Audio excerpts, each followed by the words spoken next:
ಓಂ ಶ್ರೀ ಸದ್ಗುರು ಸಾಯಿನಾಥಾಯ ನಮಃ. ಶ್ರೀ ಸಾಯಿ ಭಕ್ತ ವೃಂದಕ್ಕೆ ನನ್ನ ನಮಸ್ಕಾರಗಳು.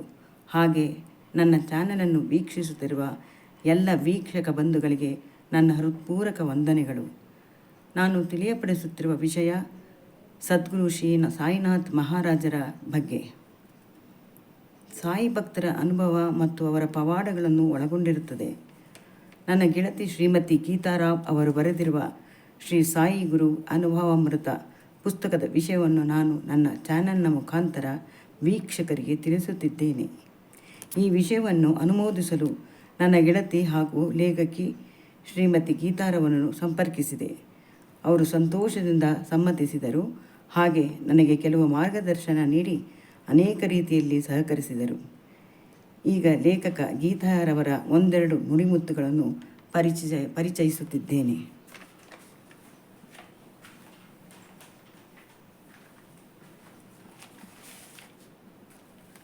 ಓಂ ಶ್ರೀ ಸಾಯಿನಾಥಾಯ ನಮಃ. ಶತಶತಮಾನಗಳಿಂದಲೂ ಮಾನವರು ಧರ್ಮದ ಮೂಲಕ ವಿಶ್ವದಲ್ಲಿ ಉತ್ತಮ ವಾತಾವರಣ ನಿರ್ಮಿಸಲು ಶ್ರಮಿಸುತ್ತಿದ್ದಾರೆ. ಜಗತ್ತು ಬೇರೆ ಬೇರೆ ಧರ್ಮ, ದೇಶ, ಭಾಷೆ ಮತ್ತು ವಿವಿಧ ಸಂಸ್ಕೃತಿಯನ್ನು ಹೊಂದಿದೆ. ಅವರವರ ಧರ್ಮಗಳ ಅನುಸಾರದಂತೆ ಸಂಪ್ರದಾಯ ಮತ್ತು ಆಚರಣೆಗಳು ರೂಢಿಸಿಕೊಂಡಿರುತ್ತಾರೆ. ಓಂಕಾರ ಸ್ವರೂಪಿಯಾದ ಪರಮಾತ್ಮ ನಿರಾಕಾರ. ನಮ್ಮ ಮನಸ್ಸಿನ ಪರದೆಯ ಮೇಲೆ ನಮ್ಮ ಇಷ್ಟ ದೈವವನ್ನು ಚಿತ್ರಿಸಿಕೊಂಡು ಭಕ್ತಿ ಮತ್ತು ಶ್ರದ್ಧೆಯಿಂದ ಪೂಜಿಸಿದರೆ ಸಾಕು. ನಂಬಿದ ದೈವ ನಮ್ಮ ಬೆಂಗಾವಲಾಗಿ ಸದಾ ನಮ್ಮೊಂದಿಗೆ ಇರುತ್ತದೆ. ಇದು ವಾಸ್ತವ. ಇದಕ್ಕೆ ಅವರವರ ನಂಬಿಕೆಗೆ ಅನುಗುಣವಾಗಿ ಪಡೆದಿರುವ ಅನುಭವವೇ ಸಾಕ್ಷಿ. ಜೀವನದಲ್ಲಿ ನಾವು ಬೆಳಕಿನ ಹಾದಿಯನ್ನು ತಲುಪಬೇಕಾದರೆ ನಾವು ಒಬ್ಬ ಗುರುವಿಗೆ ಗುಲಾಮರಾಗಬೇಕು.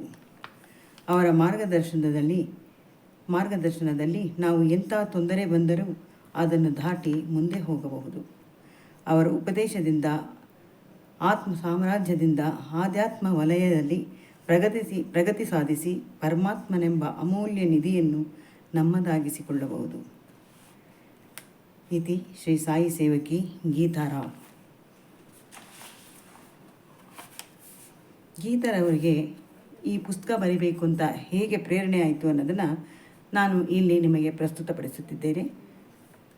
ನಮ್ಮ ಕುಟುಂಬಕ್ಕೆ ಆತ್ಮೀಯ ಮಿತ್ರರಾಗಿರುವ ಶ್ರೀ ಜಗದೀಶ್ ಚಂದ್ರರವರು ಒಮ್ಮೆ ನಮ್ಮ ಮನೆಗೆ ಬಂದರು. ಶಿರಡಿ ಸಾಯಿ ಬಾಬಾರವರ ಸಚ್ಚರಿತ ಪುಸ್ತಕವನ್ನು, ಪ್ರಸಾದ ಮತ್ತು ಉದಿಯನ್ನು ತಂದುಕೊಟ್ಟರು. ಶಿರಡಿ ಸಾಯಿ ಬಾಬಾರವರ ಹೆಸರನ್ನು ಯಾರು ತಾನೇ ಕೇಳಿರುವುದಿಲ್ಲ. ಅವರ ಭಾವಚಿತ್ರ ಮತ್ತು ಬಾಬಾ ಮಂದಿರ ಎಲ್ಲ ಕಡೆಯೂ ಕಂಡುಬರುವುದು. ನಾನು ಚಿಕ್ಕವಳಿದ್ದಾಗ ನನ್ನ ತಾಯಿ ದೇವರ ಗುಡಿಯಲ್ಲಿ ಎಲ್ಲ ಪಟಗಳ ಜೊತೆ ಬಾಬಾರವರ ಫೋಟೋವನ್ನು ಇಟ್ಟುಕೊಂಡಿದ್ದರು. ಬಾಬಾ ಫೋಟೋ ಇದ್ದರೂ ಸಹ ಅವರ ಚರಿತ್ರೆಯನ್ನಾಗಲಿ ವಿಶೇಷವಾಗಿ ಪೂಜಿಸುವುದಾಗಲಿ ಅಥವಾ ಬಾಬಾ ಮಂದಿರಕ್ಕೆ ಹೋಗಿದ್ದು ನನಗೆ ನೆನಪಿಲ್ಲ. ರಾಘವೇಂದ್ರ ಸ್ವಾಮಿ ಮಠಕ್ಕೆ ಹೆಚ್ಚಾಗಿ ಹೋಗುತ್ತಿದ್ದೆವು. ಇದರಿಂದ ಶ್ರೀ ಶಿರಡಿ ಸಾಯಿಬಾಬಾರವರ ವಿಚಾರವಾಗಿ ಹೆಚ್ಚಾಗಿ ತಿಳಿದುಕೊಳ್ಳುವುದು ಸಾಧ್ಯವಾಗಲಿಲ್ಲ. ಒಮ್ಮೆ ಸೆಂಟ್ರಲ್ ಇಂಡಿಯಾ ಪ್ರವಾಸಕ್ಕೆ ಹೋಗಿದ್ದಾಗ ಶಿರಡಿಗೆ ಹೋಗುವ ಕಾರ್ಯಕ್ರಮ ಅದರಲ್ಲಿ ಇತ್ತು. ಇದರಿಂದ ನಮಗೆ ಬಾಬಾ ದರ್ಶನ ಪಡೆಯುವ ಭಾಗ್ಯ ನಮ್ಮದಾಯಿತು.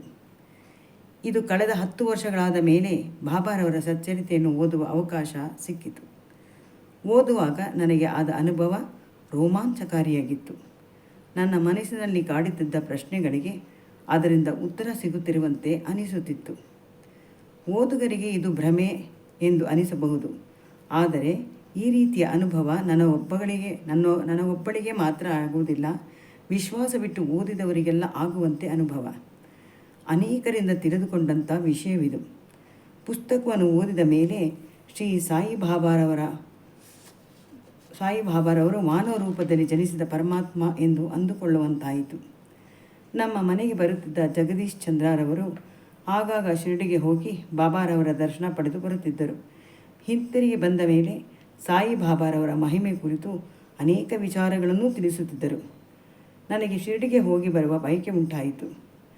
ನನ್ನ ಜೊತೆ ನನ್ನ ಸ್ನೇಹಿತೆ ಪ್ರೇಮಾ ರಮೇಶ್ ಬರುವುದಾಗಿ ಹೇಳಿದರು.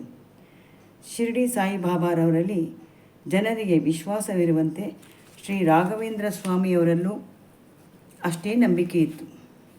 ಭಕ್ತಿ ಇಟ್ಟುಕೊಂಡವರು ಇದ್ದಾರೆ, ಅಂಥವರೇ ನಾನು ಒಬ್ಬಳು. ಸಾಮಾನ್ಯ ಮನುಷ್ಯರಾದವರಲ್ಲಿ ಸಹಜವಾಗಿ ಕ್ಷಣಿಕ ಮತ್ತು ಕ್ಷುಲ್ಲಕ ವಿಷಯಗಳತ್ತ ಗಮನ ಕೊಡುತ್ತೇವೆ. ಅಂದುಕೊಂಡಿದ್ದು, ಆಸೆಪಟ್ಟಿದ್ದು ನಮಗೆ ಸಿಗಬೇಕೆಂದು ಬಯಸುತ್ತೇವೆ. ಸಿಗದೆ ಹೋದಾಗ ದುಃಖ, ದುಮ್ಮಾನ, ನಿರಾಶೆ, ರೋಷಾವೇಶ, ಮತ್ಸರ ಎಲ್ಲ ಮನಸ್ಸಿನಲ್ಲಿ ಬಿತ್ತುತ್ತವೆ. ಇದು ಮೊಳಕೆ ಒಡೆಯಲು ಬಿಡದೆ ಅದನ್ನು ಅಲ್ಲೇ ನಾಶಪಡಿಸಬೇಕು. ಇದನ್ನು ನಾಶಪಡಿಸುವ ವಿಧಾನವನ್ನು ಹೇಗೆಂದು ನಾವು ತಿಳಿದುಕೊಳ್ಳಬೇಕಾದರೆ ನಮಗೆ ಗುರುವಿನ ಮಾರ್ಗದರ್ಶನ ಅತ್ಯವಶ್ಯಕ. ಗುರುವಿನ ಗುಲಾಮನಾಗುವ ತನಕ ದೊರೆಯದಣ್ಣ ಮುಕುತಿ ಎಂದು ದಾಸರು ಇದಕ್ಕಾಗಿಯೇ ಹಾಡನ್ನು ರಚಿಸಿದ್ದಾರೆ. ಮಾನಸಿಕ ಮತ್ತು ದೈಹಿಕ ಕಾಮನೆಗಳನ್ನು ಸುಲಭವಾಗಿ ನಮ್ಮಿಂದ ದೂರ ಮಾಡಿಕೊಳ್ಳಲು ಸಾಧ್ಯವಾಗುವುದಿಲ್ಲ. ಇಂದ್ರಿಯ ನಿಗ್ರಹಕ್ಕೆ ಗುರುವಿನ ಉಪದೇಶದಿಂದ ಮನಸ್ಸಿನ ಕೊಡೆ ದಿನದಿಂದ ದಿನಕ್ಕೆ ತೆಗೆಯುತ್ತಾ ಹೋಗಬೇಕು. ಕಲ್ಮಶಗಳು, ಉಳಿದುಕೊಂಡಿದ್ದ ಕಲೆಗಳು ನಾಶವಾಗಿ ಮನಸ್ಸಿನ ಕನ್ನಡಿಯಂತೆ ಹೊಳೆಯುತ್ತದೆ. ಅರಿವಿನ ದೀಪ ಬೆಳಗುತ್ತದೆ. ನಾನು, ನನ್ನದು ಎಂಬ ಸ್ವಾರ್ಥ ಅಳಿಸಿ ಹೋಗುತ್ತದೆ. ಭಕ್ತಿಯಿಂದ ಮುಕ್ತಿ ಮಾರ್ಗದ ಮೆಟ್ಟಿಲುಗಳನ್ನು ಏರಿ ಸಾಧನೆಗೈಯಲು ಸಾಧ್ಯವಾಗುತ್ತದೆ. ಇದನ್ನು ಸಾಧ್ಯವಾಗಿಸಲು ನನಗೆ ಸಮರ್ಥ ಗುರುವಿನ ಸನ್ಮಾರ್ಗದರ್ಶನ ಅತ್ಯಗತ್ಯ. ನಾನು ನನ್ನ ಜೀವನದಲ್ಲಿ ಇಬ್ಬರು ಗುರುಗಳನ್ನು ಆರಿಸಿಕೊಳ್ಳುವಂತಾಯಿತು. ಇದರಿಂದ ನನ್ನ ಜೀವನ ಪಯಣ ಸುಖ, ನೆಮ್ಮದಿ ಕಂಡುಕೊಳ್ಳಲು ಸಹಕಾರಿಯಾಗಿದೆ. ಗುರುಗಳು ಮೆಚ್ಚುವಂತೆ ನಡೆಯುವುದು ನನ್ನ ಕರ್ತವ್ಯ. ಅವರು ಹಾಕಿಕೊಟ್ಟಿರುವ ಮಾರ್ಗದರ್ಶನದಲ್ಲಿ ನಡೆಯಲು ಪ್ರಯತ್ನಿಸುತ್ತೇನೆ. ಶ್ರೀ ಸಾಯಿ ಚರಿತ್ರೆ ಪುಸ್ತಕ ಮತ್ತೆ ಓದಿದವರಿಗೆ ವಿಸ್ಮಯ ಕಾಣುವುದು ನಿಜ. ಏಕೆಂದರೆ ಅದರಲ್ಲಿ ಪಾತ್ರವರ್ಗಗಳು ಅದೇ ಆಗಿದ್ದರೂ ವಿಷಯಗಳು ಮಾತ್ರ ಬೇರೆ ಬೇರೆ ವಿಷಯಗಳಿಗೆ ಸಂಬಂಧಪಟ್ಟಂತೆ ಇರುತ್ತದೆ. ನಾವು ಓದುವ ಸಮಯದಲ್ಲಿ ಆ ಸಮಯಕ್ಕೆ ಗೋಚರಿಸುವ ಮನಸ್ಸಿನ ಪ್ರಶ್ನೆಗಳಿಗೆ ಉತ್ತರ ಕಂಡುಕೊಂಡಂಥ ಅನುಭವ ಆಗುತ್ತದೆ. ಕೆಲವೊಮ್ಮೆ ಗುರುಗಳು ಕನಸಿನ ರೂಪದಲ್ಲಿ ಅಥವಾ ನಾವು ಭೇಟಿ ಮಾಡಿದ ವ್ಯಕ್ತಿಗಳ ಮೂಲಕ ಅಥವಾ ಯಾವುದಾದರೂ ಮಾಧ್ಯಮದ ಮೂಲಕ ನಮಗೆ ವಿಚಾರ ವಿನಿಮಯ ಮಾಡುವಂತಹ ಸಂದರ್ಭ ಬರುತ್ತದೆ. ಇದೇ ನನಗೆ ಪುಸ್ತಕದ ರಚನೆಗೆ ಪ್ರೇರಣೆ ನೀಡಿತು. ಬರೆಯುವುದು ನಾನಾದರೂ ನನ್ನ ಮನಸ್ಸಿನ ಕುರಿತು ಕೈ ಹಿಡಿದು ಬರೆಸುತ್ತಿರುವ ಪರಮಾತ್ಮನ ಸ್ವರೂಪಿಯಾಗಿರುವ ಶಿರ್ಡಿ ಸಾಯಿಬಾಬಾ. ಇದರ ಸಂಪೂರ್ಣ ಜವಾಬ್ದಾರಿಯನ್ನು ಶ್ರೀ ಬಾಬಾರವರೇ ವಹಿಸಿಕೊಂಡಿದ್ದಾರೆ. ನಾನು ಕೇವಲ ನಿಮಿತ್ತ ಮಾತ್ರ. ಹೀಗೆ ಗೀತಾರವರು ಸಾಯಿಬಾಬಾ ಬಗ್ಗೆ ಪ್ರೇರಣೆ ಆಗಿರೋದನ್ನು ಹೇಗೆ ಪುಸ್ತಕ ಬರೆದೆ ಅನ್ನೋದನ್ನು ಅವರು ತಿಳಿಸ್ಕೊಟ್ಟಿದ್ದಾರೆ.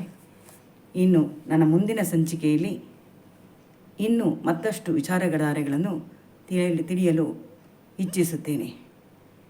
ಇತಿ ನಿಮ್ಮ ಪ್ರೇಮ ಪ್ರಕಾಶ್.